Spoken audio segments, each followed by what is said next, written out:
Desarrollaremos la tercera sesión de Introducción a la Biblia, donde veremos el Antiguo Testamento, la fe de un pueblo, a cargo de nuestro querido profesor Manuel Fernandini. Durante las clases, por favor, mantener los micros apagados, y si alguien desea hacer alguna pregunta, por favor, activar la función de levantar la mano por Zoom. Antes de dar pase al profesor, vamos a hacer la invocación al Espíritu Santo. Ven Espíritu Santo, Divino Creador, la verdadera fuente de luz y fuente de sabiduría. Derrama tu brillantez sobre nuestro intelecto, disipa la oscuridad que nos cubre, la del pecado y la de la ignorancia. Concédenos una mente penetrante para comprender, una memoria retentiva, un método y facilidad para aprender, la lucidez para comprender y abundante gracia para expresarnos. Guía el comienzo de nuestro trabajo, dirige su progreso y llévalo a término con éxito. Esto te lo pedimos a través de Jesucristo, Dios verdadero y hombre verdadero, viviendo y reinando contigo y con el Padre por los siglos de los siglos. Amén. Amén. Del Padre, del Hijo, del Espíritu Santo. Espíritu Santo, amén. Ya te cedo para que Ya. inicies, Emanuel. Gracias, Patricia. Bueno, hermanas, hermanos, muy buenas noches. Estamos un tercer lunes de nuestro curso de Introducción a la Biblia, que está planeado para 4 lunes, ¿no? Este es el tercero. El día de hoy, como dijo Patricia, vamos a ver una gran mirada desde arriba al Antiguo Testamento. Entonces, para comenzar, yo quisiera tomarnos unos minutos, en la medida que ustedes lo consideren, para revisar lo que hemos visto hasta ahora. Si tuvieran algún comentario, alguna duda, alguna inquietud, lo que fuere, ¿no? Hemos visto 2 temas. El primero, una introducción global a la Biblia, y el segundo, esta entrada a los evangelios, en el compromiso de desarrollarlos después uno por uno y en profundidad, ¿no? Entonces, en esto visto, ¿algún comentario, alguna inquietud, alguna duda?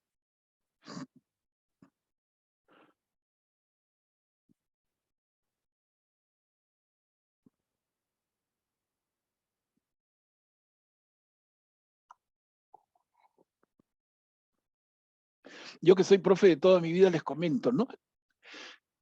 Cuando no hay dudas, o debo preocuparme, o debo estar recontra satisfecho, porque de verdad, o sea, o estoy siendo tan claro que no hay preguntas, o es que soy tan aburrido y enredado que tampoco hay preguntas, ¿no? Entonces, no creo que sea ni uno de los dos, ¿no? O hay preguntas, pero ustedes no las formulan. Eso sí sería de verdad lamentable, ¿no?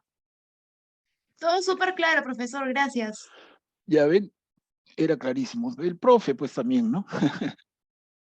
Bueno, y hermanas, hermanos, sobre el temita que les pasé como complemento de la sociedad de Jesús en su tiempo, ¿no? Los judíos no eran un solo puño, no eran un solo grupo. Uno tiende a decir los judíos, pero no, los judíos dentro de esa sociedad judía del tiempo de Jesús, habían diferentes grupos, ¿no? Los saduceos, los fariseos, los esenios, los celotes, como principales, después habían otros. Y luego dentro de los fariseos, como les decía en el videíto, se calcula que en tiempo de Jesús habían 2000 fariseos, y los 2000 eran 2000 posiciones. Miren, no es que tú digas, los fariseos es una posición, no. Cada fariseo, una propia interpretación de la Torá. Entonces tenemos los saduceos, los fariseos, con su diversidad, los esenios, los celotes. ¿Eso les quedó claro también? Sí, padre. Y nos quedó claro. Sí. Ya padre, ya me pusieron padre. Yo les digo, soy abuelo, si quieren decirme abuelo, porque tengo 6 nietos. Pablo, yo quisiera saber algo que no me quedó claro A ver, sobre adelante. sobre si Jesús era esenio y qué significa eso. La pregunta. Esa pregunta la hizo algunos de ustedes estuvieron y yo compartí, porque ustedes me pasaron la voz, yo no sabía, que un profesor judío a quien sigo hace años, Adolfo Reutemann, estaba en Lima. De verdad yo no sabía, y gracias a ustedes me enteré y fui. Incluso a uno de ustedes, Luisa me dio el contacto para hacer la reservación, y fue excelente. Y Adolfo Reutemann tuvo finalmente ese día una presentación de casi 2 horas y media, corridas y casi sin tomar agua, ¿no? Impresionante la capacidad para elaborar y muy entretenido. Y él presentó su presentación un poco como dice nuestra hermana, con esa pregunta. No, él dijo, ¿era Jesús esenio? Como yo siempre veo la duda que hay en todos los hermanos católicos, cristianos, entonces dije, a ver, vamos a compartir ese videito que había grabado hace como 1 año y medio.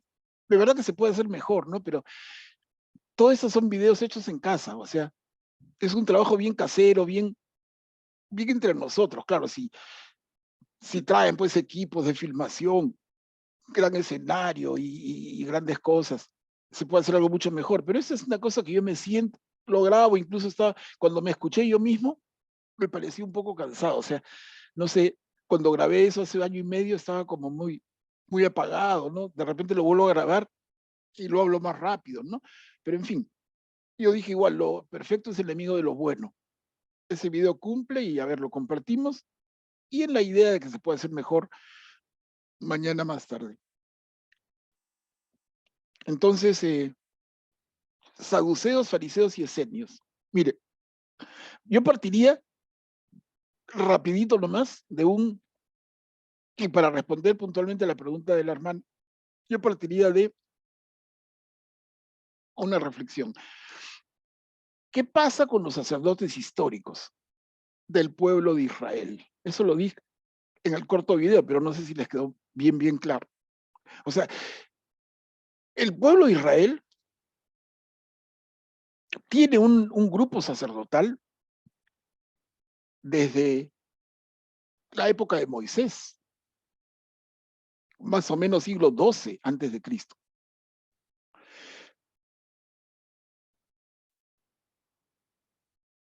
¿Y de dónde nace o cómo se constituye esa clase sacerdotal? A partir de Aarón, el hermano de Moisés. Miren, así grábenlo, para que no tengan duda, esa es información exacta, como decir 2 más 2 suman 4, no hay duda, ¿no? Entonces, el primer sacerdote, en el sentido estricto, del pueblo de Israel, es Aarón. Y luego el Señor le dice, y todos sus descendientes. ¿Ok? Entonces, vamos a decir que los aaronitas, los descendientes de Aarón, son los sacerdotes de Israel. Entonces, los saduceos no pintan. No, disculpa, no escuché bien. El primer sacerdote fue Aarón, Claro, el hermano de Moisés. pero no fue Moisés.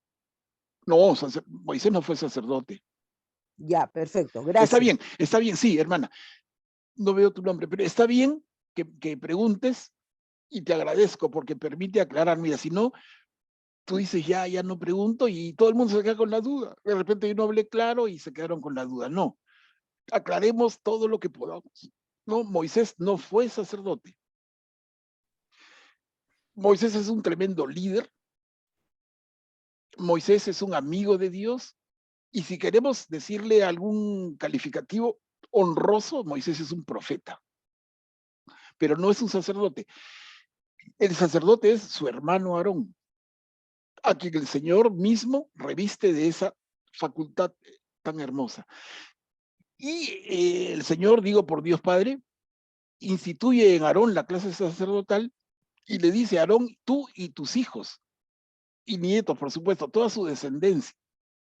La descendencia de Aarón se va a constituir en el grupo sacerdotal del pueblo de Israel.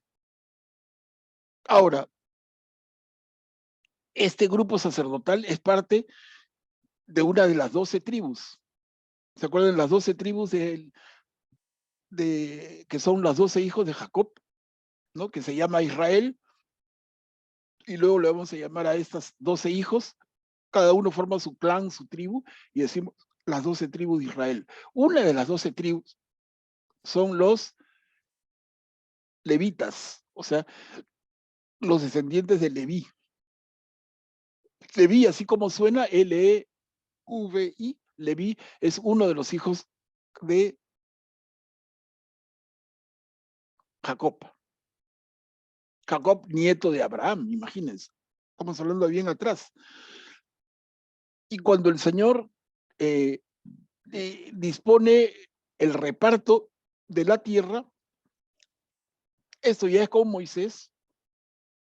El Señor dice, de las 12 tribus, 11 van a dividirse la tierra prometida. Una familia, una tribu, más que familia, ¿no? Una tribu no va a repartir, no va a ser propietaria de tierras. Y esa tribu es la tribu de Leví, porque el Señor dice, yo quiero que ellos se encarguen del cuidado del templo. Entonces, mientras que todos los demás del pueblo van a trabajar la tierra y van a generar alimentos, riqueza, la tribu de Leví, los descendientes de Leví, los levitas, van a cuidar el templo, en todo lo que significa las labores. Imagínense ahora, ¿no? Imagínense una iglesia gigante, desde cuidarla, limpiarla y mantenerla, y en esa época transportarla, porque no era un lugar todavía. El templo de Jerusalén se va a construir siglos después, acá era una tienda, llámese una carpa muy grande. Entonces, cuidar esa carpa, desarmarla, armarla, cargarla por el desierto, imagínense el trabajo que es.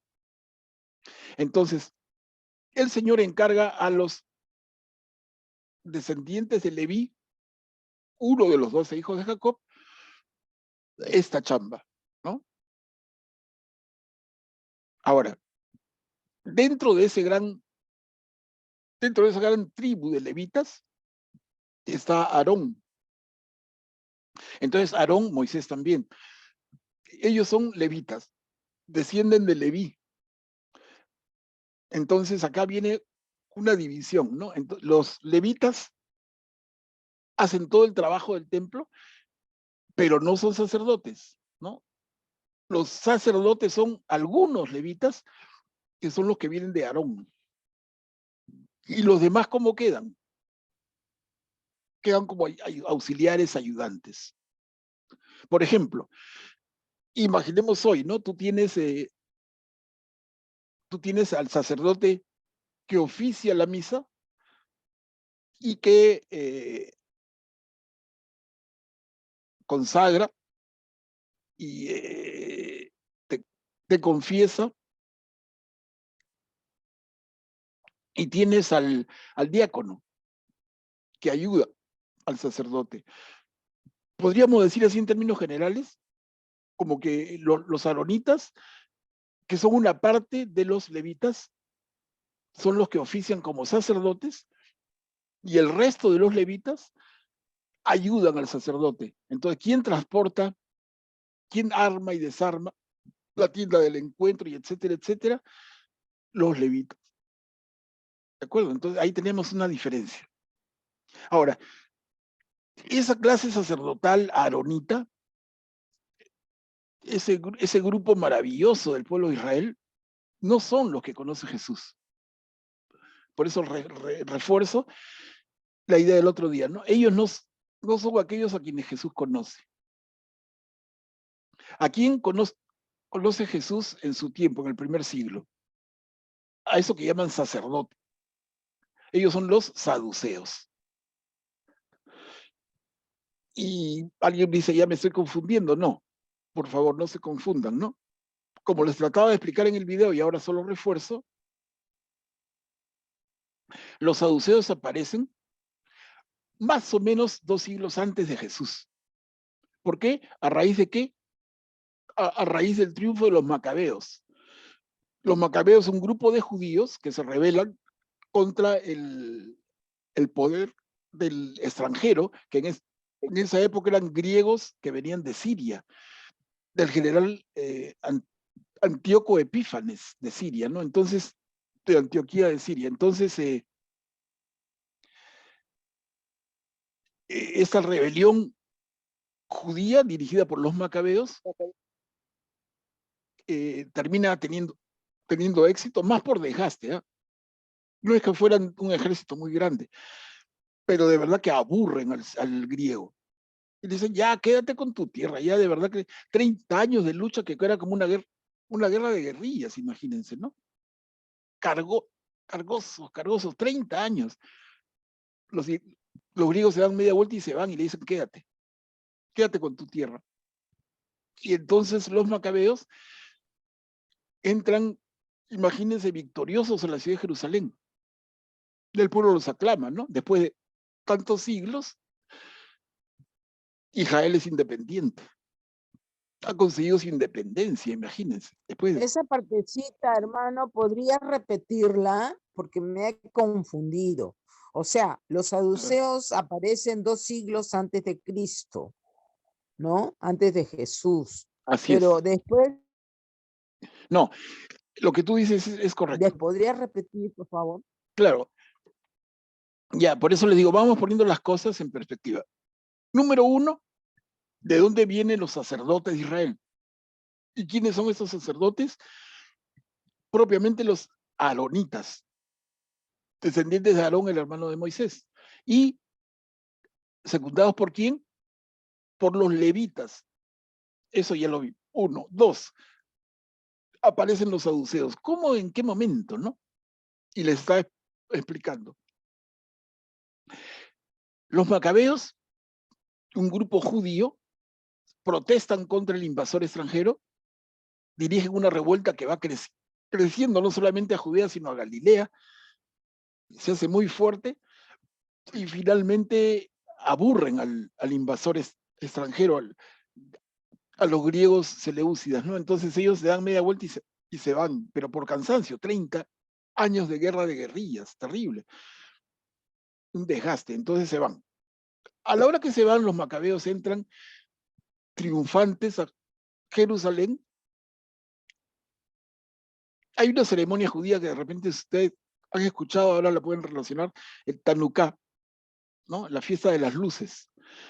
Y eso es cuando entran los macabeos al templo con luces, con velas encendidas, un poco como la Candelaria nuestra, ¿no? Entonces se celebra que el pueblo ha recuperado su templo, la casa de Dios, ¿no? Entonces entran los macabeos y salen a recibirlos los sacerdotes tradicionales. Y los macabeos le dicen, oye, aguanta un ratito. Yo no te quiero a ti. Yo tengo mis propios sacerdotes. Miren qué bravo. Eso es historia y no se conoce. Por eso les digo, a mí me da mucha pena cuántas cosas desconocemos y después en nuestra cabeza se hace un arroz con mango de todo, ¿no? Vamos a ver eso. Pero entonces, los macabeos le dicen a los sacerdotes tradicionales de toda la vida de Israel, compadrito, contigo no es el negocio. Anda, vete. Entonces, la respuesta inicial es no. Y les digo, sacan la espada y mueren varios sacerdotes. Al ver esto, el resto de sacerdotes decide retirarse. Se van de Jerusalén. El macabeo es un agresor para ellos. El macabeo amenaza con matarlos, literalmente. Entonces los sacerdotes se van y se refugian en el desierto. ¿En qué desierto? Miren, bajando de Jerusalén a Jericó, en mi mapa, hasta de Jerusalén, bajando a Jericó, al norte del Mar Muerto, esa zona es desértica. Esta zona es la que conocemos como Qumran. Qumran. Allí hicieron esos hallazgos famosísimos a mitad del siglo XX, de los cuales el profesor Adolfo Reutemann, que estuvo la semana pasada en Lima, es el responsable, le llaman el curador del museo, que se llama el Santuario del Libro. Bueno, ahí se relaciona todo, pero esos sacerdotes se van y se refugian en el desierto, en Qumran. Y en Qumran no forman una comunidad, forman hasta 7 comunidades. Uno dice comunidad, ¿cómo entender eso? Les digo, imaginemos un monasterio, es eso. O sea, el monasterio católico que vamos a conocer en la Edad Media tiene un antecedente judío, absolutamente judío, ¿no? Los sacerdotes refugiados en el desierto en Qumran van a ser hasta 7 monasterios, 7 comunidades. Y ahí se van a dedicar a una vida de culto, de oración, de vida santa, y van a cuidar los libros sagrados. Como ahí no había pues una computadora con tu buen disco duro y grabas en la nube, ¿no? Todo era escribir y escribir, y los materiales se deterioraban. Entonces, imagínense, tenían que estar escribiendo todo lo que había y en varias copias. Y permanentemente escribir y escribir para que se mantenga el texto, ¿no? No se pierda. Esa era una labor también de los sacerdotes en Qumran. Ellos se separan de la ciudad y establecen reglas muy estrictas que, miren, curiosidad, pero se van a parecer mucho a las reglas de los monasterios católicos de siglos posteriores. Bien interesante. Y así ellos son los saduceos. Perdón, ellos son los esenios. En toda la historia que les hago, pero para que les quede bien claro, ¿no? Entonces, ¿quiénes son los sacerdotes en tiempo de Jesús? Cuando uno y otro evangelio hablan de los sacerdotes o de los saduceos, ya lo entendemos, ¿no? Y entonces, oye, y esos eran esa gente media fría, hasta en el fondo media malvada. Son los sacerdotes de Israel, no puede ser, ¿no? Es que no eran, ¿no? Jesús no llega a conocer a ese pueblo santo de Israel en sus sacerdotes. O en todo caso, si los conoce, porque ahí hay una serie de conjeturas, él conoce a los esenios, que son los antiguos sacerdotes. ¿Quedamos? Y los fariseos aparecen en la misma época. Los fariseos tampoco existían. Miren, hermanas, hermanos, ¿no? Los fariseos no existían. Cuando los saduceos reemplazan a los sacerdotes aaronitas y estos se refugian en el desierto, aparecen los fariseos. Los fariseos es un grupo de judíos piadosos, estudiosísimos de la Torá y la escritura judía, que le llamamos la Tanaj, ¿no? Los libros, además de la Torá, los profetas y los otros escritos que vamos a revisar hoy día. Y gente magnífica, los fariseos, gente excelente, injustamente tratados en los evangelios, porque ahí los meten en el mismo saco. Cuando algún evangelista dice saduceos y fariseos se pusieron de acuerdo para matar a Jesús, ahí yo discrepo totalmente, porque el fariseo y el saduceo era imposible que se pongan de acuerdo. Nunca, eran perro y gato. Eran como el agua y el aceite, a ver, mézclalos. En esta misma época, entonces, que aparecen los fariseos como respuesta a los saduceos, aparecen también, hermanos, las sinagogas, ¿no? La sinagoga es la pequeña iglesia local. Tenemos el templo en Jerusalén, pero no todos los israelitas viven en Jerusalén. Claro, van por lo menos una vez al año, pero En sus ciudades hay pequeñas iglesias, diríamos entre comillas pequeños templos, pero no nos confundamos, ¿no? La pequeña iglesia local, como nuestra parroquia católica, imagínense. Yo tengo una parroquia acá, a 2 cuadras de mi casa en Miraflores, y ustedes tienen cada uno su propia parroquia. No significa que no haya una catedral, y no significa que no esté el Vaticano, que sería nuestro templo de Jerusalén. Pero tenemos pequeñas iglesias locales. Y esa es la sinagoga. ¿A cargo de quién? De fariseos, ¿no? Entonces, el pueblo, ¿a quién tenía más cercano? Al fariseo, no al saduceo. El saduceo era un pequeño reyezuelo que vivía en el templo de Jerusalén, alrededor de él, en todas las ceremonias y sacrificios. Pero el fariseo era el que enseñaba la doctrina. El fariseo es el que te orientaba para que apliques el judaísmo como parte de tu vida diaria. Y ellos para eso tenían que interpretar la ley. Eran unos tromes. Se sabían la Torá de memoria. Y el resto de la Biblia judía o hebrea igual de bien. Imagínense, una gente muy estudiosa, muy bien formada. Les tomaba años prepararse. Justamente los 2 primeros maestros fariseos y más reconocidos en toda la historia de Israel son 2 por ahí por el año 150 antes de Cristo, más o menos. Uno se llama Hillel, con H, y el otro Shammai, o Shammai, con SH, ¿no? Shammai. Entonces tenemos a Hillel y a Shammai. Ellos representan las 2 corrientes más importantes entre los fariseos. Pero les digo, es que uno se raya, ¿no? Porque dices, ok, los fariseos son uno de los grupos. Entonces los fariseos tienen un pensamiento unitario. Pero les digo, no. Entre Hillel y Shammai eran 2 polos. Por ejemplo, y por hablar ya más sencillo, Hillel tenía ideas un poco más liberales y Shammai era pegado a la letra. Pero a su vez, por ejemplo, Hillel, al contrario, ¿no? Que podría parecerlo, Hillel era partidario de que el divorcio era algo absolutamente normal y como decía Moisés, el que quiere divorciarse simplemente firma un acta y despacha a la mujer. Y más bien Shammai decía no, el matrimonio es indisoluble.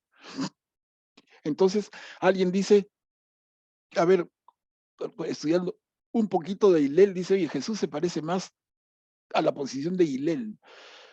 Pero cuidado que cuando Jesús toma posición frente al divorcio, se pone del lado de Shammai y no de Hillel. O sea, el tema es bien complejo, pero no hay que rayar. Simplemente le digo, es como ahora, ¿no? Si hablamos en el Perú de hoy, hay cosas de alguien que te pueden gustar, pero no todo. En estas semanas pasadas, he estado viendo una serie de videos en YouTube de un tema diferente, pero que me interesa mucho, a mí me encanta la historia. Y son unos videos sobre don Simón Bolívar y don José de San Martín. Y los videos destrozan la figura de Bolívar y de San Martín, de los dos. Les quitan todas las florecitas con las que tenemos nosotros adornados sus imágenes, ¿no? Pero yo digo, al final, es que es así la vida. ¿Quién es absolutamente perfecto? ¿Quién es absolutamente puro? ¿Quién no se equivoca? Nadie, ¿no? Entonces, eso hay de división en temas diferentes, cuanto más en un tema como la fe de un pueblo, ¿no? Entonces tenemos en la corriente farisea a Hillel y a Shammai, cada uno con seguidores, pero detrás de eso, como les decía hace un ratito, Jesús encuentra a 2000 fariseos, y los 2000 fariseos eran cada uno un ser independiente. No es que siguieran así al pie de la letra, no, yo repito como lorito, no. Los judíos no repiten como loritos, los judíos son bien independientes. Y para terminar esto, miren, y nos toca el próximo lunes el tema de Pablo de Tarso, y les digo, Pablo es un fariseo formado por Gamaliel, como él mismo reconoce, y lo vamos a ver con detalle, pero ¿quién es Gamaliel? Gamaliel es en tiempo de Jesús y de Pablo un maestro de fariseos, nieto de Hilel. ¿Se dan cuenta cómo entonces se mantiene la... Una vez que, ya para terminar la historia, cuando en el año 70, a raíz de un levantamiento judío, un nuevo levantamiento ya contra los romanos, en el año 70 de nuestra era, después de Cristo, los judíos se levantan contra los romanos los aplastan. Luego de 4 años de feroces enfrentamientos y después de cientos de romanos muertos, los romanos aplastan a Israel y destruyen el templo. Es la segunda destrucción del templo. Con esta destrucción del templo, ¿qué nos va a quedar? Que desaparecen también los sacerdotes saduceos, porque ellos vivían como pegados al templo, ¿no? Era la miel y las abejas. Si no hay miel, no hay abejas, ¿no? Entonces, cuando los romanos destruyen el templo, prácticamente le ponen la cruz y entierran a los saduceos, desaparecen. No hay tiempo, no hay templo, no hay sacrificios, no tienen razón de ser los saduceos, los sacerdotes.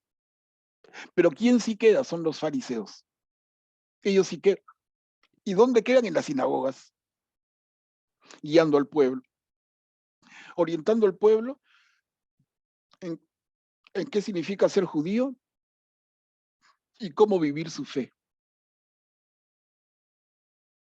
Bueno, y los celotes son gente que toma las armas y enfrenta al poder romano con cuchillos, pero no como un ejército, sino más como lo que nosotros hemos vivido acá en el Perú, como terroristas, ¿no? O sea, el celote es una persona vestida igual que el resto, que se preocupa, se dedica a trabajar en algún oficio como el resto, pero que en algún momento tiene una sica, un pequeño cuchillo debajo de la manga de la túnica, y en el momento que un soldado romano está descuidado, ¡pac!, le cortan el cuello y guardan la sica y siguen caminando, ¿no?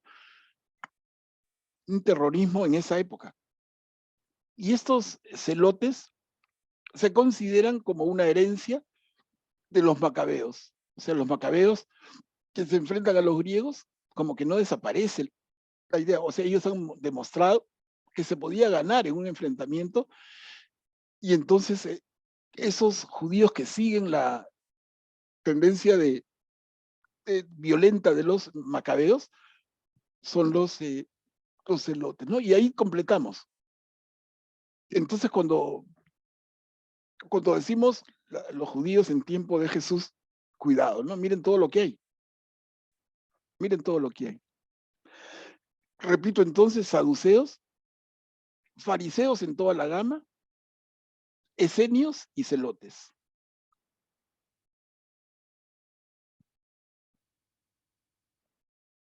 ¿Queda claro, hermanos? Hermano, ¿por qué tú dices saduceos en toda la gama? No, fariseos en toda la gama. ¿Fariseos? Lo primero es saduceos o fariseos. No, el orden que tú quieras, pues. Ah, ya. No, Fariseos, los saduceos son ese grupo de sacerdotes medios impuestos por los triunfadores macabeos. Los fariseos son esa respuesta del pueblo, y son un montón, porque, o sea, son toda la gama, porque cada uno tiene una interpretación. Aunque hay corrientes, como le decía, la como Hillel y la quieren. Shammai. No, como quieren, no. Como es hasta ahora. ¿Cuántas veces a sucede las con leyes. nuestra Biblia? Te digo, hermana, vamos a leer la parábola del buen samaritano. Y somos, ahorita estoy viendo 67 personas en nuestro grupo.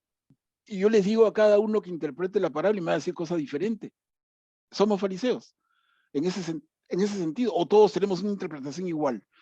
A mí me pasa, ya lo vamos a ver con ustedes, pero en otro grupo que estamos ya trabajando hace tiempo, hemos visto eso, y no falta un hermano que me dice, oye, esa interpretación tuya bien interesante, pero nunca la he visto, como, sabes que ahí nomás la dejo, ¿no? Y me quedo con lo que yo tenía, digo que nos queda un poquito de esa forma, somos críticos, cada uno tiene una idea, y para algunos es bien difícil cambiar la mentalidad.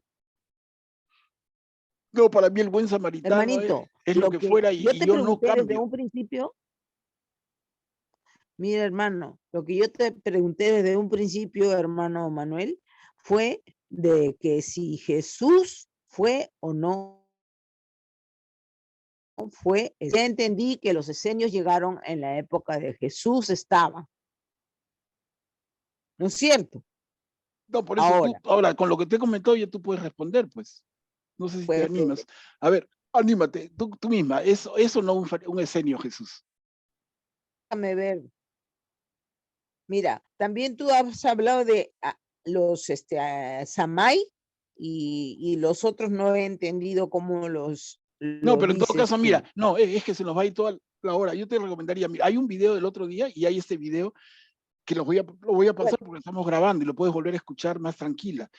Apunta, apunta y si quieres, tú tienes mi teléfono, me llamas o me escribes en privado y te doy Ya, más. te llamo, te llamo. ¿Ya? Ya, ok. Bye, Sí, bye. sí, de verdad. Manuel, María Teresa está con su manito levantada hace rato. Se va a cansar. A ver, adelante, María Teresa. Rapidito nada más, es una pregunta ya media colateral.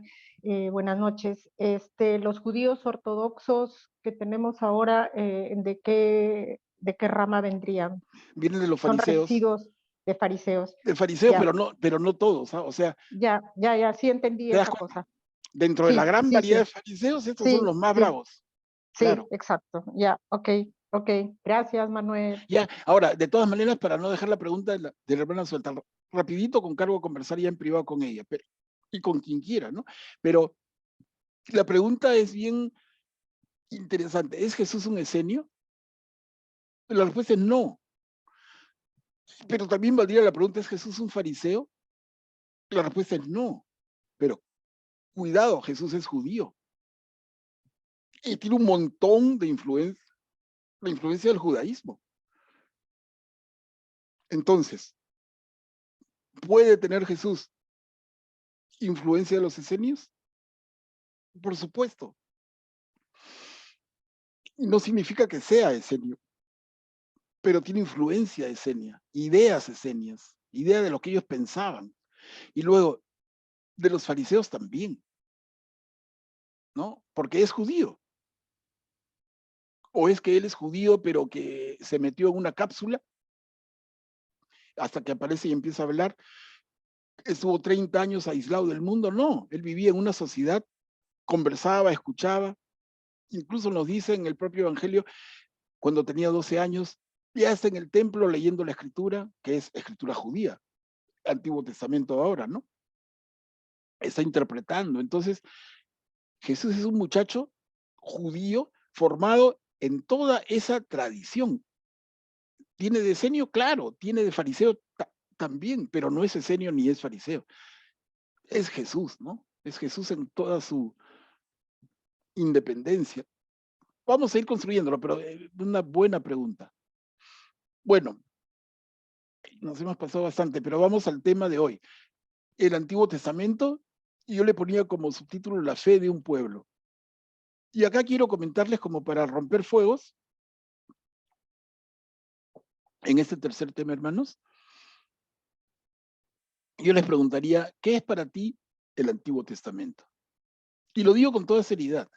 No para que me contesten, pero de repente lo hablamos al final o la próxima al comenzar, pero para meditar, ¿no? Para hacer una reflexión. ¿Qué es para ti, qué es para mí el Antiguo Testamento? Somos cristianos, somos católicos. Ojo, el católico es cristiano, ¿no? A veces decimos tan mal y me da pena. Tienes un amigo o una amiga de alguna iglesia evangélica, tú dices, yo soy católico, ella es cristiana, y le regalaste nuestra fe. Nosotros somos absolutamente cristianos. ¿Qué es ser cristiano? Es ser seguidor de Jesús, de Cristo. ¿Cómo vamos a decir que no lo somos y que cristianos son los evangélicos? No, nosotros somos tanto y más cristianos que ellos. Somos cristianos católicos, ¿no? Entonces, volviendo al tema, ¿qué es para nosotros cristianos católicos del Antiguo Testamento? Y la reflexión vale porque lo reconozcamos o no, es que muchos tenemos en el fondo, en nuestro corazón, más claro, menos claro, pero la idea de que el Antiguo Testamento es un conjunto de libros viejos que se refieren más a los judíos que a nosotros y de los cuales casi no conocemos. Esto llega al extremo de miren, en el primer siglo de la historia de la iglesia, ¿no? En el primer siglo, cuando ha vivido Jesús, ha vivido Pablo, Pedro, en ese mismo primer siglo, al final, aparece un personaje que en su época es muy importante, Marción. Y Marción, entre otras cosas que podemos ver con más calma otro día, Marción decía que el cristiano no debería leer el Antiguo Testamento. Que para el cristiano el Nuevo Testamento basta y sobra, ¿no? Pero esto va a ser considerado por los apóstoles, por los jefes de la iglesia, va a ser considerado una herejía. Pero miren desde cuándo y tan antiguo esta idea. No, yo soy católico, yo soy cristiano. Déjame mi Nuevo Testamento. El Antiguo es un libro viejo, historias de niños, ¿no? O de judíos. No estoy de acuerdo con eso, No, yo tampoco, pero le estoy diciendo para que piensen nada hermano. más. No, yo no estoy de acuerdo. ¿Cómo voy a estar de acuerdo? Es una barbaridad, es una herejía. Pero les digo, reflexionen algunos, y yo les digo, si es importante, ¿por qué no lo conocen? O lo conocen. De repente alguno de ustedes lo conoce, pero la mayoría casi nada. Y vamos a ver eso hoy día, ¿no? Bueno, entonces, bueno, y a propósito de lo anterior, el Antiguo Testamento, mire, yo le ponía la fe de un pueblo, pero la tentación es decir historia de la salvación. Pero yo les digo, y es que no quiero llevarlos a confusión, como ya bastante confundidos están, pues de toda una vida de mala orientación. ¿Es que el Antiguo Testamento es historia? Hay que poner un no, así tacharlo, así un tachón, pero esos bravos como les gusta cuando algo está mal. No son libros de historia, no es la historia de la salvación. Se puede decir así en un sentido lindo, ¿no? Y místico, pero realmente no es historia. Vamos a ver. Bueno, esto lo vimos en nuestra primera reunión, el proceso de nuestra fe. 3 grandes etapas, la del medio, mucho más corta en el tiempo, ¿no? Porque decíamos, la promesa son casi 2000 años, el acontecimiento de Jesucristo es la vida pública de Jesús, y el periodo de la iglesia, desde el primer siglo para acá, 2000 años más. Y habíamos visto, y lo recuerdo nada más, cómo por esos 2000 años de la promesa aparece en nuestro Antiguo Testamento, cómo por el acontecimiento de Jesucristo en el Nuevo Testamento, y cómo estos dos dan pie a nuestra Biblia. Entonces, hermanos, vamos compartiendo, miren, algunas ideas. ¿Qué es el Antiguo Testamento? Y decimos que el Antiguo Testamento recoge la reflexión de hombres inspirados que han experimentado a Dios que se revela. Esas palabras podrían sonar difíciles, pero para ustedes creo que fácil, ¿no?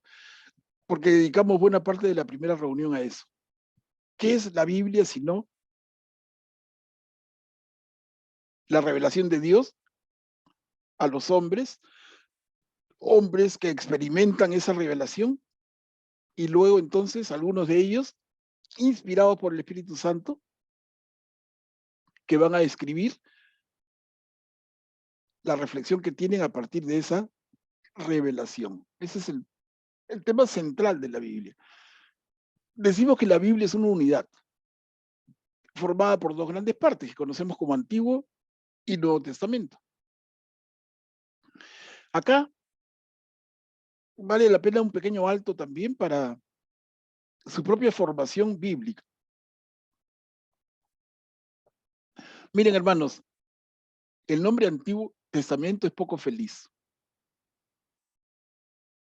A un judío le molesta, pero al extremo. Claro, para ellos, el Antiguo Testamento es toda su Biblia, ¿no? Ellos no tienen Nuevo Testamento porque no consideran a Jesús. Entonces, el Antiguo Testamento, que es para nosotros, para ellos es toda la Biblia, lo que conocemos como Biblia hebrea. Pero decirle antiguo, entonces hay corrientes hoy en la iglesia, en nuestra iglesia, les digo, no estamos hablando de otros movimientos lejanos, raros. No, en nuestra iglesia ya se habla hace varios años de que el nombre no es muy feliz y algunos sugieren que se llamara Primer Testamento y Segundo Testamento, por ejemplo, ¿no? Y con eso los judíos estarían más de acuerdo. Pero lo dejamos así nada más por su cultura. Todos los nombres no son felices. Dentro de este gran conjunto que es la Biblia, el Antiguo Testamento es la expresión de muchas y variadas palabras antiguas que Dios dirigió a unos hombres, nuestros antepasados, por medio de los profetas. Entonces, un pequeño esquema, la Biblia es una unidad compuesta por, en total, 39 libros en el Antiguo Testamento y 27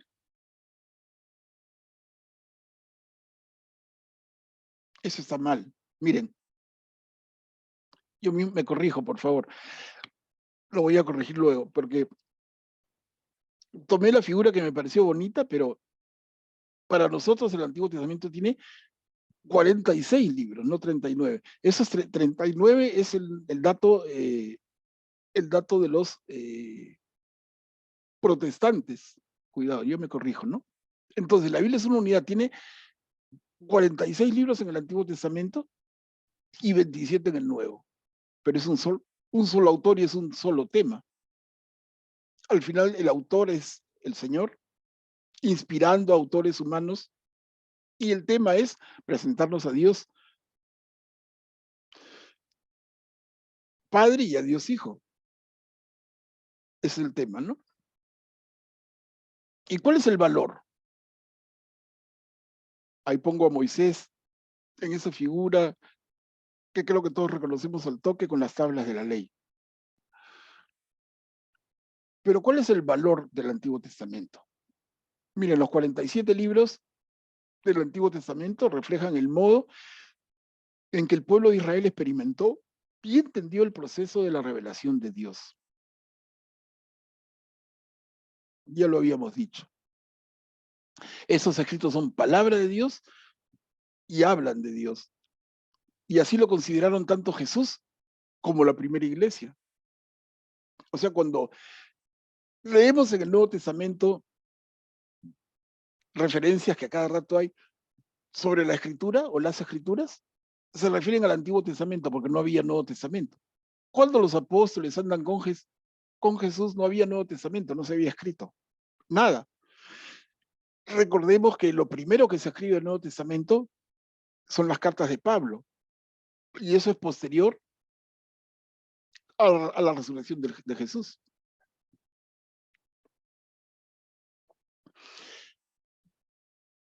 Los apóstoles vieron esa palabra como anticipación y promesa de la palabra definitiva, pronunciada por Jesús. ¿De acuerdo? Ahora, les quiero mostrar un mapa, otra vez, ¿no? Ese mapa, digamos, con diferentes colores, pero ya se deben ir acostumbrando. ¿Dónde está la tierra de Israel? Si lo ubican, ahí está Jerusalén con un punto rojo. y abajo de, si subimos abajo de Tiro hasta el mar Mediterráneo, por acá es la tierra de Israel, un pedacito, ¿no? Chiquito. Este mapa, ¿por qué? Se los muestro para ir complementando la propia formación, porque les digo, siempre la geografía ayuda. Claro, un curso de Biblia no es un curso de geografía, pero ayuda. O sea, la geografía y la historia son como dos bases que tenemos que tener más o menos. No tenemos que ser ni geógrafos ni historiadores, pero un poquito de cultura en esto no viene mal. Al contrario. Miren, acá se dibuja en amarillo, ¿no? Un par de figuras como parábola. ¿Qué significa esto? ¿Ven Ur? Acá lo marco con mi flecha. Ur, de donde sale Abraham, ¿no? Y Abraham sale hacia acá arriba y de ahí baja a la tierra de Canaán, ¿no? Luego cuando están en Egipto vienen a la tierra prometida por acá. Perdón, por acá. Miren, acá entonces tenemos el Golfo Pérsico y acá hay dos grandes ríos, el Tigris y el Éufrates. Acá está Babilonia, Mesopotamia, acá va a estar Asiria, ¿no? Entonces, en diferentes momentos van a ser potencias dominantes de esta parte del mundo. Luego acá en el otro extremo, ¿a quién tenemos? A Egipto. Entonces tú dirías, oye, el camino más cerca entre Egipto y Babilonia es la línea recta. Pero ¿por qué no iban en línea recta? Porque es un tremendo desierto, hermanos. Es un tremendo desierto. Es en esa época imposible de cruzar. Casi imposible.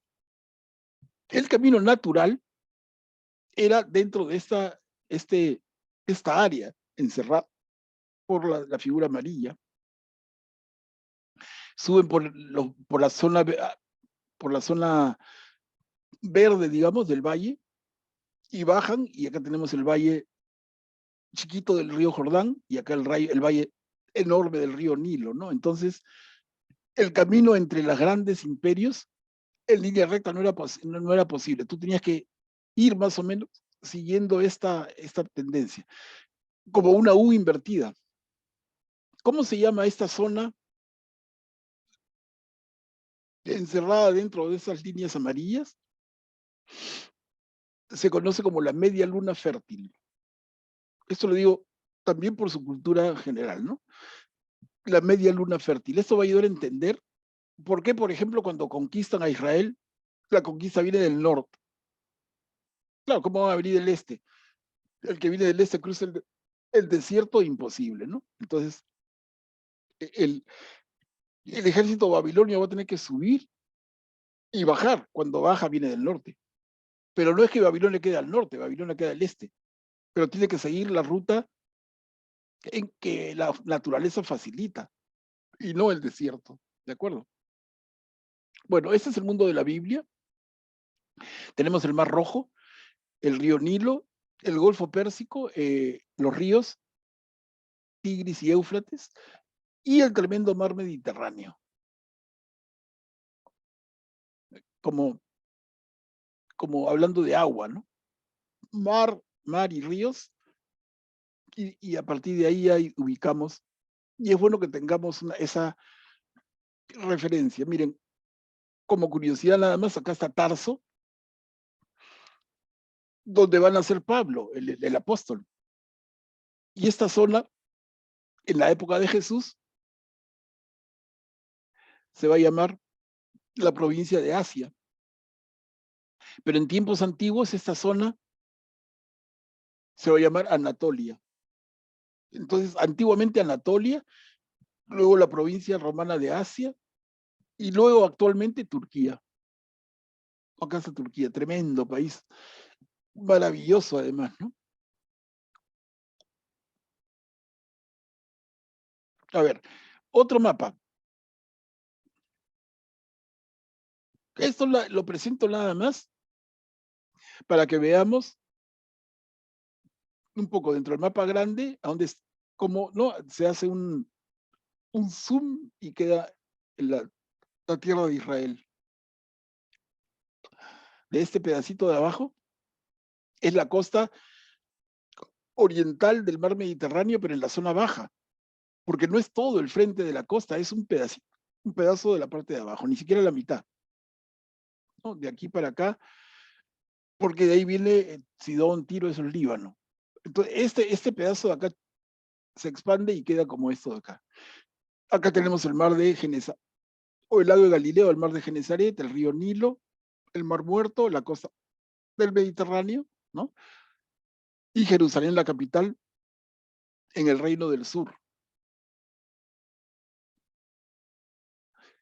Les digo, es bueno ir acostumbrándose siempre a los mapas. Ayuda un montón. Bueno, acá les presento los pueblos del Antiguo Testamento. Y les he sacado una lista en orden alfabético, un montón de nombres, si no es completa, pero para que se vayan acostumbrando también. Cuando lean uno y otro libro del Antiguo Testamento, hace referencia a uno y otro de estos pueblos, que son pueblos vecinos de Israel, unos mucho más importantes que otros, ¿no? Si revisamos, miren, los arameos son el grupo étnico de toda esa zona del mundo, ¿no? Los judíos vienen de los israelitas y los israelitas de los arameos, pero también de los arameos vienen los árabes. Miren, baja los asirios, tremendo imperio en la zona noreste de la tierra de Israel. Los babilonios, un tremendo imperio posterior, que está por acá, por la zona del Golfo Pérsico. Los egipcios, acá abajo, ¿no? En la costa sureste del mar Mediterráneo. Los fenicios en la costa de la tierra de Israel. Los filisteos acá en la costa, tremendos enemigos eternos. Y así seguimos viendo los idumeos, ¿no? Los idumeos es un pueblo debajo, al sur de Israel, de la tierra de Israel, y de Idumea, por ejemplo, viene el rey Herodes. No es un judío propiamente, pero es un gran amigo de los romanos, ¿no? Los jebuseos, ellos van a ser los primeros propietarios, entre comillas, de lo que va a ser Jerusalén. Cuando el rey David conquista la ciudad y la convierte en la gran capital y construye su hijo Salomón el templo, ¿a quién le arrebata Jerusalén? A los jebuseos, ¿no?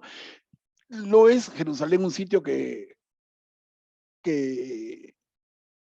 David sueña y planea y construye, no. Es una ciudad, claro, no con la magnificencia que va a tomar después, pero es una ciudad fortaleza jebusea. Bueno, y los persas. Ni qué decir de los persas, ¿no? Un tremendo imperio que va a ser posterior a los babilonios y que va a también tener una importancia fundamental para la historia de este pueblo. Los sumerios, entre los ríos Tigris y Éufrates, los sumerios van a construir siglos antes la primera civilización del mundo. La primera ciudad del mundo es Sumer. La escritura aparece en Sumer. ¿No? Los sumerios son tremendos. Entonces, algunos nombres porque se van a acostumbrar, y el ejercicio podría ser que traten de conocer un poquito de cada uno de estos pueblos y más o menos por dónde estaban. Es bueno, es un buen ejercicio. Cosa que cuando lean luego sus textos de la Biblia, no se pierdan. Mire, acá he preparado una diapositiva que no quiero que sea muy pesada, pero es necesaria. Así como hemos visto mapas, es la referencia geográfica. Acá hay que hacer una pequeña referencia histórica. Necesaria absolutamente, por eso digo disculpe, pero es necesario para entender el libro que nos toque leer en el Antiguo Testamento. ¿Por qué? Ya les decía, a ver, el Antiguo Testamento no contiene libros de historia, pero lo que sucede en un determinado tiempo de la historia. Por ejemplo, ahora nos toca vivir el Perú, que esta desgracia con el gobierno y lo que somos, ya no quiero ni comentar, no es el momento además, y cada uno tendrá su posición, hay que respetarla, pero les digo, sea cual sea nuestra posición, es un momento de inestabilidad y muy crítico. Entonces, yo no hablo de historia, pero si estoy viviendo esto, alguien que estudie lo que yo pienso después, debiera saber, no, es que este pata lo que hablaba era en la época de Pedro Castillo, o en la época de Alan García, o en la época de Fujimori,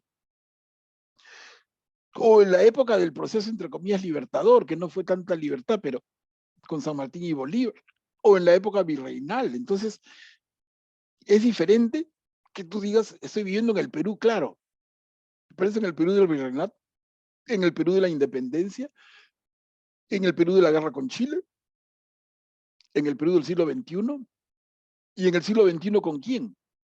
Con Fujimori, con Castillo. ¿Se dan cuenta? Entonces, no es que uno haga historia, pero conocer un poquito por lo menos ayuda bastante. Y es lo que quiero decirles acá. No es que yo me vuelva ahora historiador, pero es necesario que nos ubiquemos. En este sentido, miren, y este material lo van a tener para que lo puedan revisar, no tienen que escribirlo. Miren, en el año 1900 todo antes de Cristo, obviamente, ¿no? Ese es Antiguo Testamento. Antes de Cristo, año 1900, empezamos con los patriarcas. Abraham,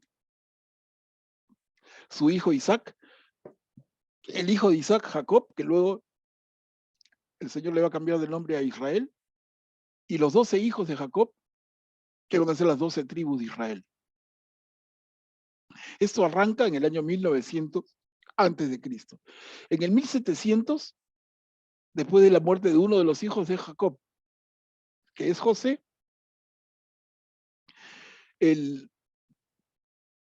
los israelitas que se habían trasladado a Egipto pasan a la situación de esclavos, ¿no? Entonces decimos esclavitud en Egipto.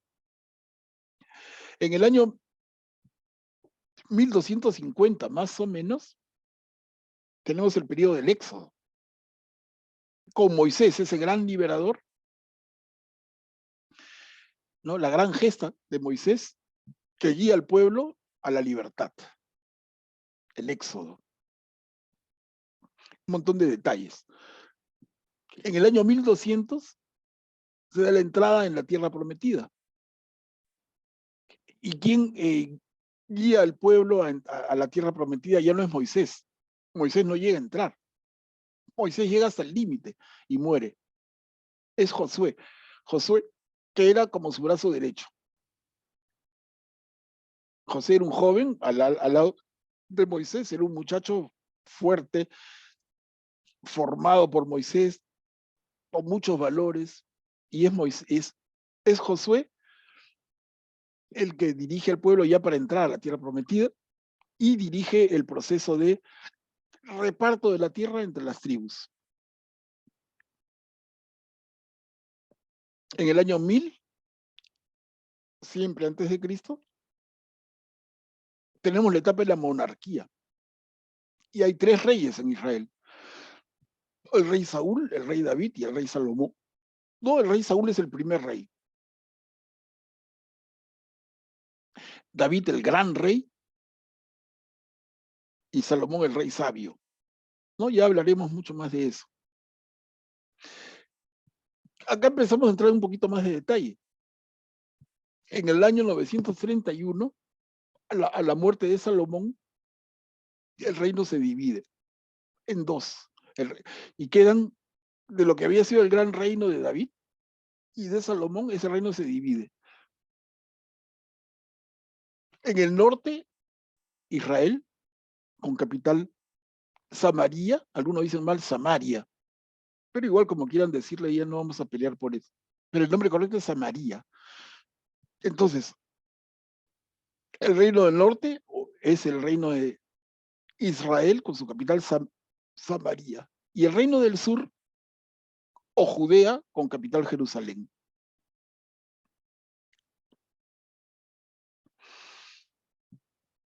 En el reino del norte queda como gobernante, como primer gobernante, el principal general del ejército de Salomón. Y en el reino del sur queda su hijo, ¿no? Entonces, en el reino del sur queda un hijo de Salomón y en el reino del norte queda a cargo un general, el principal general de Salomón. ¿Por qué? Ya lo conoceremos. No quiero cansarlos con detalle, pero es interesante. Luego, en el año 721 a.C., llamamos a esta etapa el dominio asirio.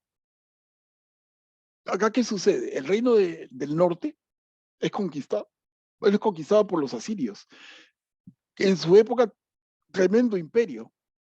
¿Dónde está Asiria? En el mapa que ya ustedes van conociendo, está al norte y al este, arriba.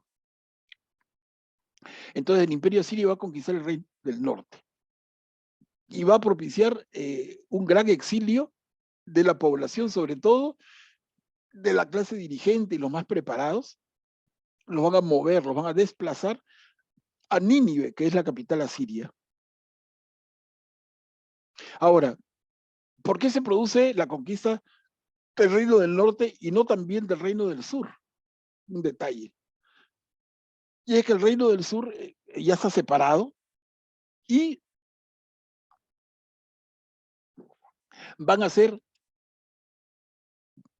una serie de acciones estratégicas de alto nivel de esa época para que el vecino Egipto, que está abajo, ¿no?, los defienda. Ellos se resisten a la conquista siria, entonces aliándose con Egipto, el grandazo, el otro grandazo, ¿no?, él los defiende, ¿no? Porque Israel es chiquito, el reino del norte, del sur son pequeños, entonces un imperio grande se los come en un ratito, pero acá es como que entonces Israel,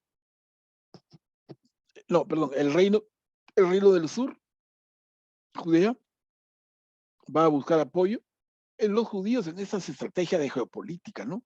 Y va a conseguir mantenerse independiente, pero no eternamente.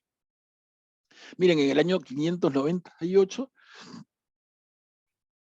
que le llamamos etapa del dominio babilónico, es que el imperio babilonio conquista el reino del sur. ¿Qué ha pasado?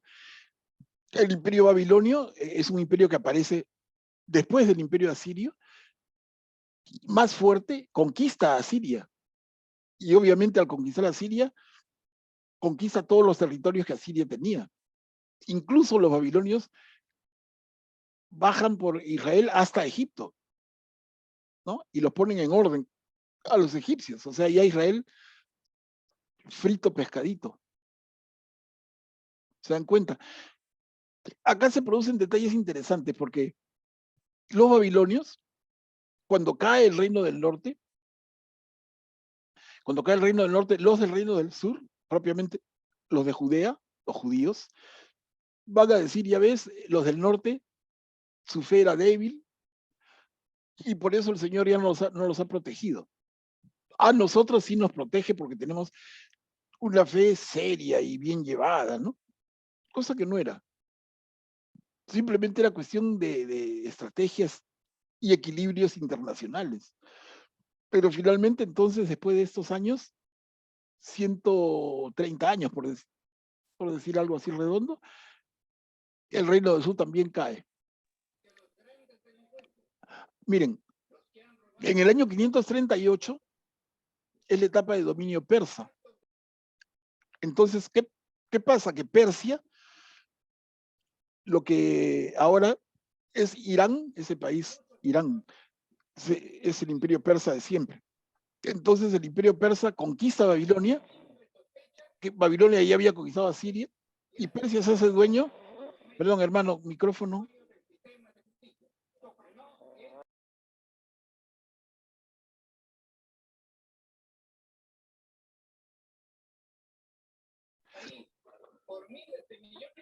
Hermano, hay un micrófono abierto. A ver, voy a ver quién es. Ya cerraron, gracias. Miren, es que ven la clase y escuchan noticias, no sé cómo hacen las dos cosas. Denme el secreto, yo no puedo. A ver, tenemos que el imperio persa conquista el imperio babilonio. O sea, es un grandazo que gana al otro. Israel era parte del dominio de la potencia dominante, ¿no? Entonces, cuando los persas conquistan Babilonia, se quedan con Israel también como de taquito, ¿no? Este dominio persa tiene una particularidad que marca muchísimo en nuestro Antiguo Testamento, y es que el gobernante persa, el rey Ciro, es un personaje notable. Y Ciro va a establecer que los israelitas pueden regresar a su tierra, pueden reconstruir su templo, porque a propósito, en la conquista de Babilonia destruyen el templo. Entonces Ciro va a decir, pueden regresar, pueden reconstruir su templo, pueden recuperar su religión. Lo único que yo les pido es que sean leales súbditos de Persia, ¿no? A mí no me interesa que ustedes renuncien a su religión, no, adoren a su Dios, sigan sus ritos, mantengan su religión, pero sean leales a mí. ¿No? Ciro tiene una mentalidad totalmente abierta y moderna, digamos. Entonces les permite la vuelta del destierro. Luego, en el año 333, aparece este nuevo imperio, que es el imperio de Alejandro Magno, que va a través de guerras, va a conquistar todo el mundo de la época. Entonces se enfrenta con los persas y triunfa. Entonces lo que había sido la extensión del imperio persa pasa al dominio griego. Esta es la época de la Septuaginta, de la rebelión de los macabeos, de la que habla, cuando aparecen los saduceos y fariseos. Y finalmente, hermanos, en el año 63 antes de Cristo, los romanos conquistan la tierra de Israel. ¿Quién es el que dirige esto? El general Pompeyo. Es el tiempo de Herodes, es el tiempo de Juan Bautista, es el tiempo de Jesús. Entonces, miren, les digo, esto no hay que rayarse, pero es bueno tenerlo. ¿Por qué? Porque es diferente un libro del Antiguo Testamento escrito antes del dominio babilónico que después. Es importante cuando leemos, por ejemplo, el libro de Esdras o el libro de Nehemías, es entender que Ciro, el persa, ha triunfado sobre los babilonios y les permite regresar. Es interesante comprender que los macabeos son una protesta contra el dominio griego, que Jesús vive, pero no con dominio babilonio, ni persa, ni griego, sino romano. Hay libros en que hablan del rey David o Salomón. En fin, no hay libros anteriores que nos llevan a la época de los patriarcas o del Éxodo, o del ingreso a la tierra prometida. En fin, esto es como yo les diría, hermanos, así con toda la buena intención, ¿eh? No es cargosear para nada, pero esta hojita, ustedes debieran hacer un esfuerzo de entenderla, esta hojita.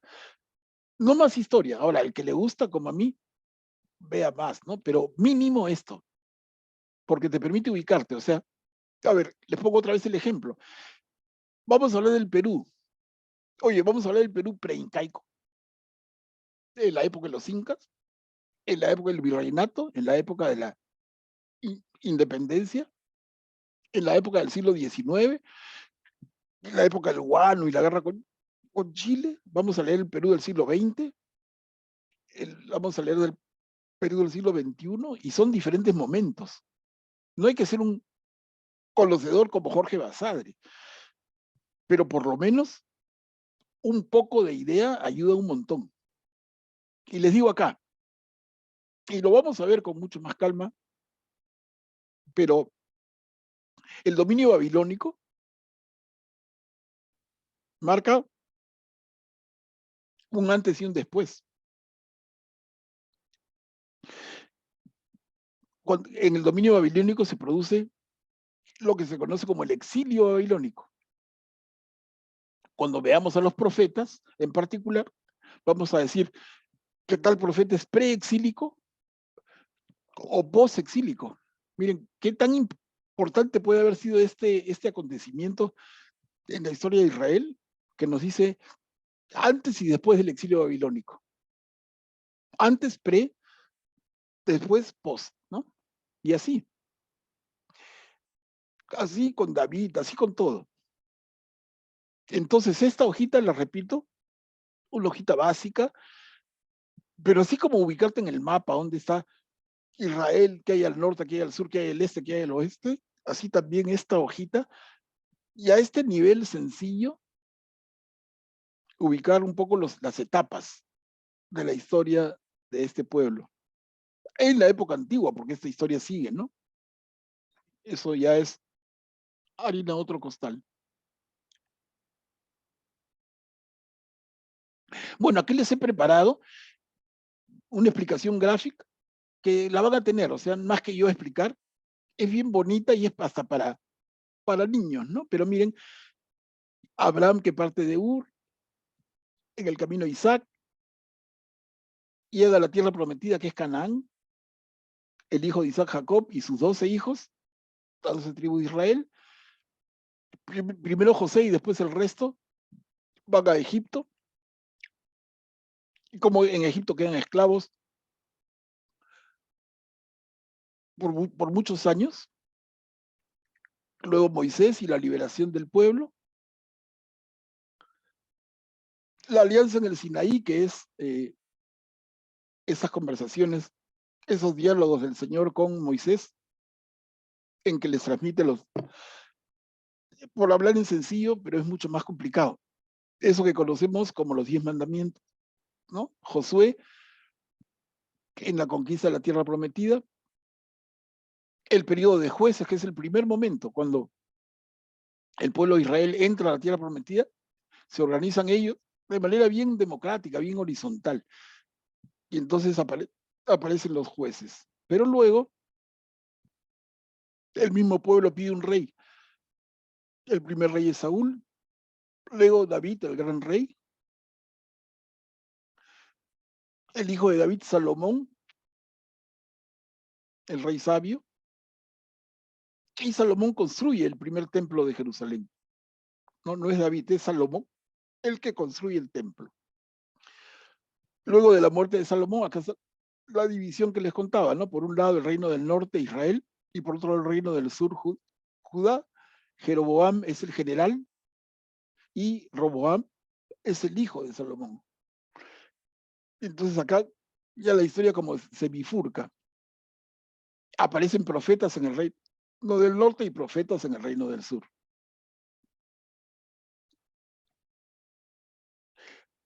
Luego los asirios conquistan el reino del norte y destierra a Nínive, a los israelitas. 100 y tantos años después, Babilonia conquista el reino del sur, Jerusalén es destruida, se destruyen el templo y destierran a los judíos a Babilonia. El triunfo de Ciro permite que los judíos vuelvan a la tierra prometida y edifican lo que llamamos el segundo templo. O sea, hay acá también un detalle. Es que vamos a hablar de, cuando vas conociendo más y más del Antiguo Testamento, vas a decir el segundo templo, ya no tienen que confundirse, ¿no? El primer templo es el templo que construye el rey Salomón, más o menos en el año 1000. El segundo templo es el que construyen los judíos que regresan de el exilio babilónico, amparados por el rey Ciro, el persa que ha conquistado Babilonia y que tiene una mentalidad, les decía, tan amplia. Él no solamente les da el permiso, sino incluso les da dinero y les da la técnica, ingenieros, todo el apoyo para que los judíos edifiquen su segundo templo. Esto, hermanos, marca una división profunda entre el reino del norte y el reino del sur. Vamos a verlo con calma, pero les adelanto, cuando hablemos de, por ejemplo, los samaritanos, y cuando leemos por ahí en el Evangelio, y los samaritanos no se llevaban con los judíos. Tú dices, qué raro, ¿no? Les digo, los samaritanos y los judíos, ambos son israelitas. Los samaritanos son israelitas del reino del norte y los judíos son israelitas del reino del sur. ¿Y por qué es que se llevan mal después? Es justamente como consecuencia de esta división del reino del norte y reino del sur y la invasión del reino del norte más de 100 años antes que la del reino del sur. Y vamos a verlo luego, les digo, pero esto marca las cuestiones que a veces uno no se percata, no tiene claro, y se pierde buena parte de la historia. Hermano, ¿podrías repetir eso de los reinos del norte y del sur, por favor? No, es que no hay tiempo, mira, pero queda la grabación, queda la grabación, y si lo vuelves a escuchar y no lo entiendes, me haces la consulta en privado o lo planteas el próximo lunes. Claro, esta grabación se las voy a pasar. Gracias. Sí, le digo de todo corazón, pero si no, no vamos a poder terminar nada. Si queda la duda todavía, lo volvemos a tocar. Bueno, y acá tenemos la recta final hasta Jesús. Esdras y Nehemías, cada uno tiene un libro del Antiguo Testamento, reconstruyen la ciudad. Esdras es sacerdote, Nehemías es el gran administrador. Alejandro Magno y la conquista griega. Judas Macabeo y la revuelta judía. Acá les digo, eso está mal, destrucción del segundo templo. Yo lo pongo porque así lo he tomado de la fuente de internet, pero no es correcto, porque el segundo templo va a ser destruido tiempo después, en el año 70, después de Jesús, no antes de Jesús. Que aquí con las revueltas el templo puede sufrir un poquito de daño, sí, pero que se destruya, no es el momento. Bueno, entra el general romano Pompeyo, conquista la tierra de Israel y nace Jesús. Esa línea de tiempo la digo muy gráfica, la pueden ustedes mirar, pero se las recomiendo con la hojita que están las etapas, con los años. Entonces, se les va a hacer más fácil. Bueno, ¿qué cosa contiene el Antiguo Testamento? Miren, ya decíamos que contiene 47 libros. Y esos 47 libros, nuestra Biblia católica los organiza en 4 grupos. Pentateuco, libros históricos, libros sapienciales y libros proféticos. Pero estos mismos libros, la Biblia hebrea, los divide en 3, no en 4. Y para ellos son la Torá, que equivale a la ley, la enseñanza, Neviim, o los profetas, y Ketuvim, o otros escritos. Y de acá viene la T, la N y la K, que suena como la J, el nombre de la Biblia hebrea, o Tanaj, que les decían. el primer lunes, ¿no? La Tanaj, por TNJ. Entonces, la Biblia hebrea se organiza así y la católica se organiza como estamos, y las protestantes también se organiza como vemos acá. El Pentateuco es la Torá, tal y cual. Los libros históricos para nosotros no existen acá, porque ellos los incorporan como la primera parte de los profetas, y lo que tienen ellos como otros escritos son nuestros libros proféticos. No, perdón, nuestros libros sapienciales. ¿Ya? Entonces los sapienciales prácticamente equivalen al Ketuvim, los proféticos al Nevi'im, los históricos es la primera parte del Nevi'im, y el Pentateuco es la Torá, tal y cual. Bueno, el contenido de cada uno, simplemente rapidito. El Pentateuco, esos 5 libros. El Pentateuco nuestro, los primeros 5 libros. En hebreo la Torá.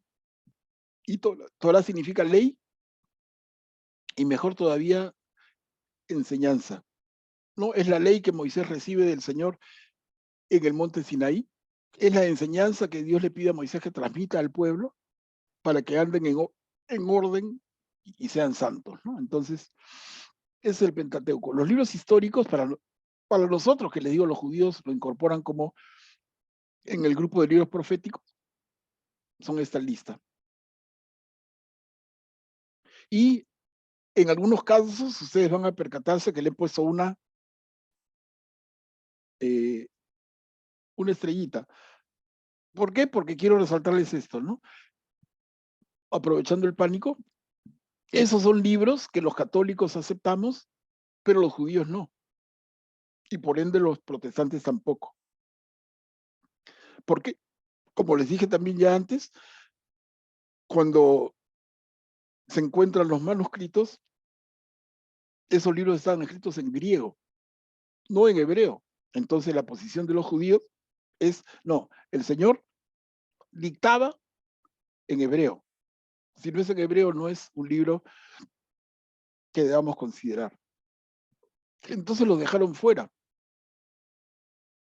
Para resolver el tema es que nosotros hablamos de libros canónicos y libros deuterocanónicos, ¿no?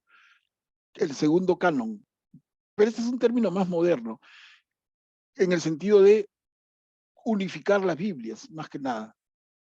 Entonces decimos libro canónico del primer canon y libro del segundo canon, o deuterocanónico. Y acá hay 4 de los 7 que les decía que hacen la diferencia.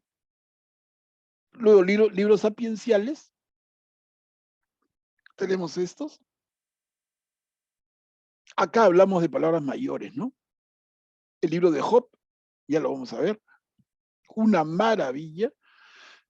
El tema que plantea es el sufrimiento del inocente, porque normalmente se creía que, oye, si tú estás bien con Dios, el Señor te protege. Y al que le va mal y sufre en la vida, es porque está pagando un pecado.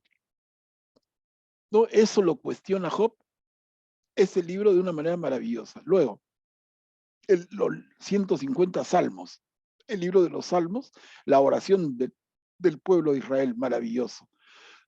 Proverbios es lindo, Eclesiastés es una maravilla. Eclesiastés es maravilloso, ¿no?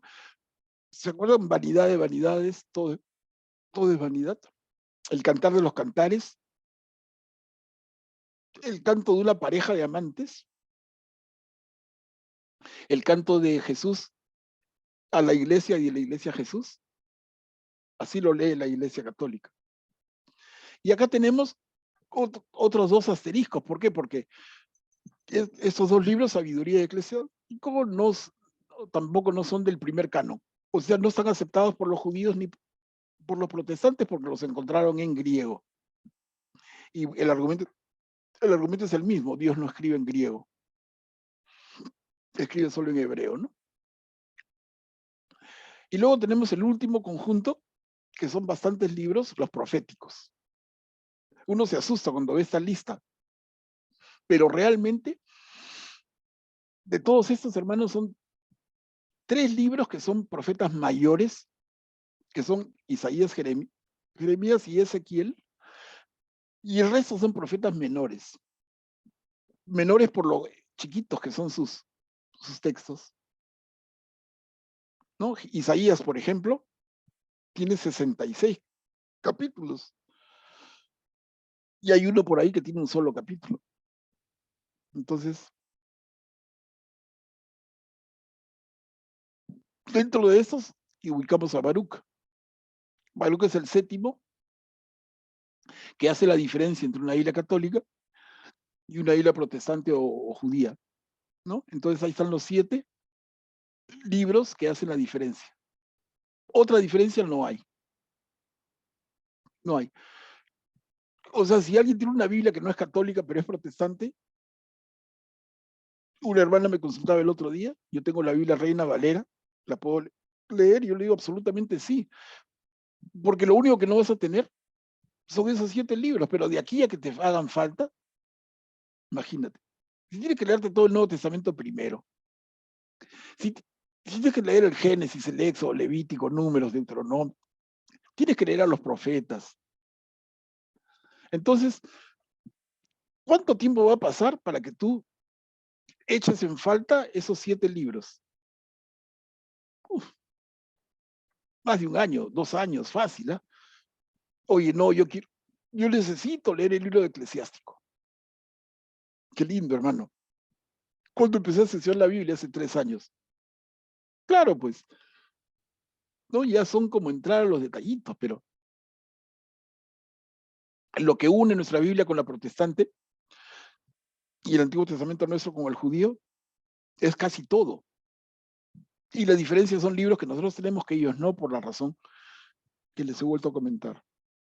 Bueno, acá hay una figura nada más dentro de todo esto, el rollo de Isaías, que está hoy en el santuario del libro en Jerusalén. Y terminamos con un par de diapositivas, miren, hermanos. Terminamos un poco como comenzamos, ¿no? El Antiguo Testamento y los cristianos. Y ahí no sé si alguno de ustedes me puede ayudar a leer. Es un texto del Evangelio según Mateo, capítulo 5, versículos del 17 al 20. El Antiguo Testamento y los cristianos. No piensen que he venido a abolir la ley o los profetas.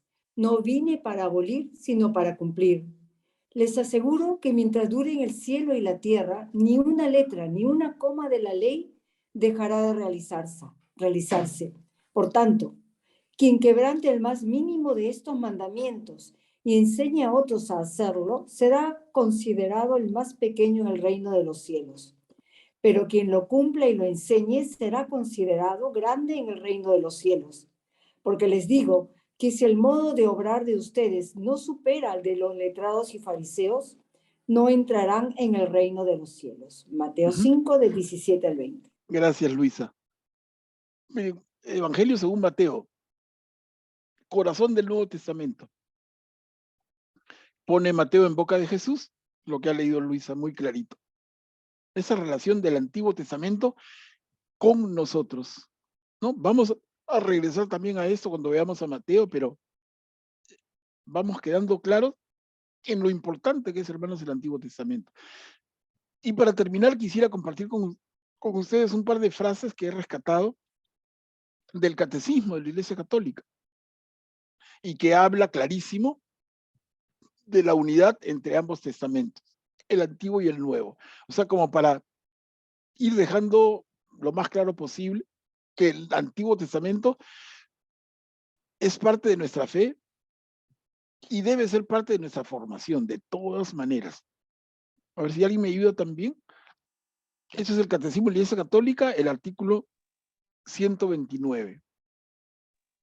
Unidad de ambos testamentos. Los cristianos debemos leer el Antiguo Testamento a la luz de la resurrección de Jesús. Esta lectura tipológica manifiesta el contenido y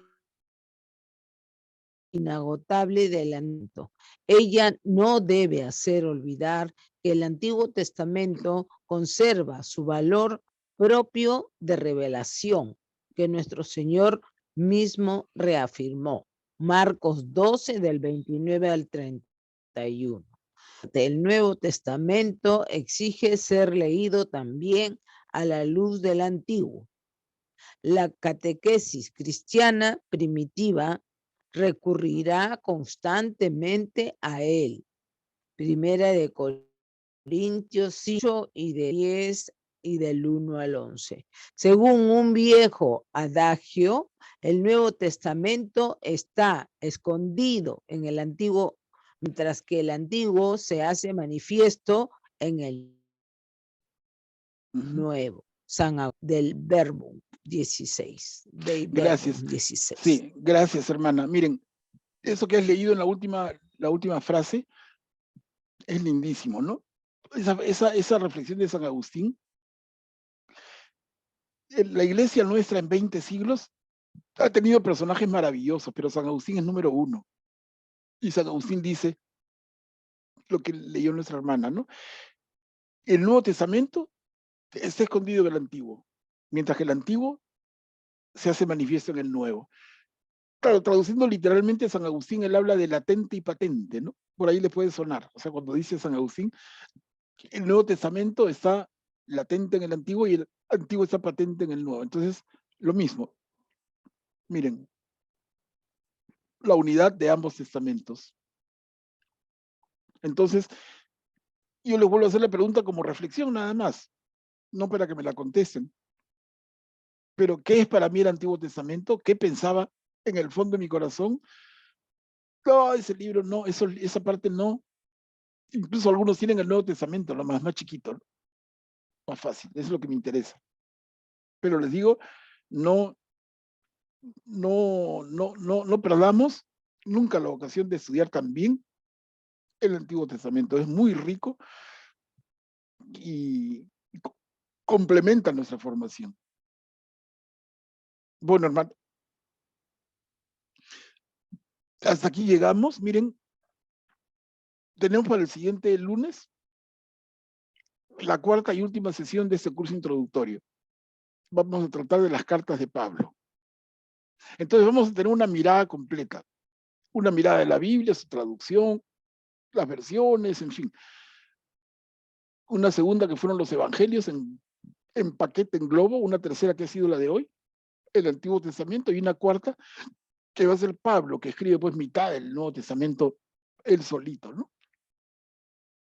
Y con eso podemos decir, ok, este curso en 4 sesiones ha pretendido ubicarlos como un panorama general. ¿Qué corresponderá luego? Entrar al estudio de uno y otro de los libros. Y lo que yo les propongo a partir del, no de este lunes, sino del subsiguiente, es con los que quieran, ya veremos la forma, cómo nos organizamos, si mantenemos la misma lista o invitamos a otra gente, en fin, como quieran. Pero el tema sería, a partir del subsiguiente lunes, entrar al detalle, leer juntos el Evangelio según Marcos. Como les he venido adelantando, ahí ya no va a haber PowerPoint.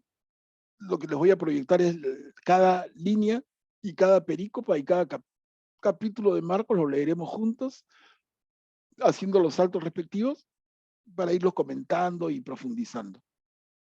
¿Se dan cuenta? Entonces ya se acaba la escuelita. ¿Por qué es la escuelita? ¿No? 4 sesiones de PowerPoint. Yo los aburro hablando, pero a partir del subsiguiente lunes abrimos Biblia y leemos la Biblia. Ahí está la riqueza. Entonces, esto va a haber servido nada más como una introducción. Bueno, estamos pasados la hora. Yo les ofrezco, miren, las dudas que hayan. Reitero, hay 2 formas de que me las hagan saber. Uno, un WhatsApp, planteando la inquietud. O otro, una llamada al teléfono que ustedes tienen. Yo encantado, nos ponemos de acuerdo antes quizá, para no cruzarnos, si nos ponemos de acuerdo en 1 hora y conversamos el rato que quieran. Ahora, a partir de la duda, yo tengo también una de 2 opciones, ¿no? O tomo la pregunta y la contestamos para todo el grupo, como se ha hecho en algunos casos ya, o simplemente se responde a la persona que tiene la inquietud, ¿no? ¿Se dan cuenta? Entonces, el efecto puede ayudar a todos, porque la pregunta de uno de ustedes puede aclarar a todo el resto, en la medida en que se comparta. Esa es un poco la oportunidad que tenemos. Y no es que yo tenga todas las respuestas, yo estoy aprendiendo como ustedes, ¿no? Pero juntos como iglesia, juntos es una lectura de la Biblia en la comunidad de la iglesia, que es como la iglesia recomienda. No leer la Biblia solos porque puede llevarte a interpretaciones antojadizas, no. Leerlo en comunidad, leerlo juntos. De manera que un hermano aclare al otro, ¿no? Ya que 70 nos equivoquemos o 100 nos equivoquemos, ya es mucho más difícil, ¿no? Ok, hermanos, quedamos así. Muchas gracias, hermano. Estuvo Muchas gracias, Manuel, como Muchas siempre, gracias. excelente. Gracias. Excelente. Gracias. Muchas gracias, hermanitos. Muchísimas Hermanitos, gracias. antes vamos a hacer la oración Muchas final. gracias. La señora Alicia Fin, por favor, para que haga la oración final, antes de despedirnos. Gracias. Oh Espíritu Santo, llénanos sobre todo de tu amor divino, que sea el móvil de nuestra vida espiritual, que llenos de unción sepamos enseñar y hacer entender, al menos con nuestro ejemplo, la belleza de tu doctrina, la bondad de tus preceptos y la dulzura de tu amor. Señor, aumenta nuestra fe para descubrirte en los acontecimientos de nuestra vida, en nuestros hermanos, en nuestro interior, en la naturaleza, en la Eucaristía. Ayúdanos, Señor, y jamás nos dejes solos. Amén. Amén. Te agradezco, Señor, por esta tercera clase de introducción a la Biblia. Gracias, profesor Manuel. Gracias, Manuel. Muchas gracias. Gracias. Dios los bendiga. Gracias. Hasta el otro lunes. Hermanitos. Buenas noches.